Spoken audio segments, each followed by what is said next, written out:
एक हफ्ते बाद रवि की सबसे अच्छी दोस्त मीरा चिंता से भर गई। वह धनपुर की यात्रा से वापस नहीं लौटा था और उसके अंदर गहरी बेचैनी थी कि कुछ भयंकर गलत हो चुका है।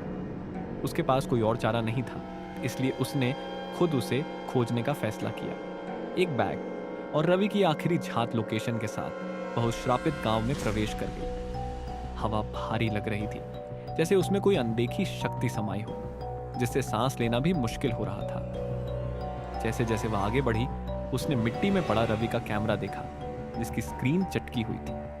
हिचकिचाते हुए उसने आखिरी रिकॉर्डिंग चलाई और जो उसने देखा उससे उसकी रीढ़ में सिहरन दौड़ गई। वीडियो में रवि पेड़ों के बीच घूमता दिखा, जब अचानक एक परछाई उसके पीछे से सरकती हुई गुजरी। उसकी सांसें तेज हो गई, कैमरा बुरी तरह हिलने लगा और फिर एक भयानक चीख गूंज उठी। फुटेज वहीं कट गया। मीरा की आंखों में आंसू भर आए, लेकिन उसने खुद को आगे बढ़ने के लिए मजबूर किया। उसे रवि को खोजना ही था।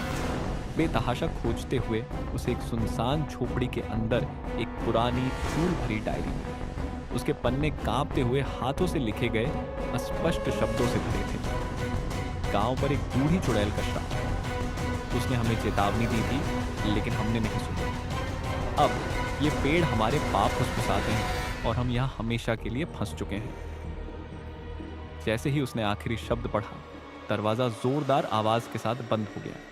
एक ठंडी डरावनी सरसराहट हवा में गूंज उठी, जिसकी आवाज उसकी हड्डियों तक उतर गई। तुम्हें यहां नहीं आना चाहिए था। कमरे में छायाएं हिलने लगी, मुड़ने और लहराने लगी, जैसे वे जीवित बुरे सपने हों।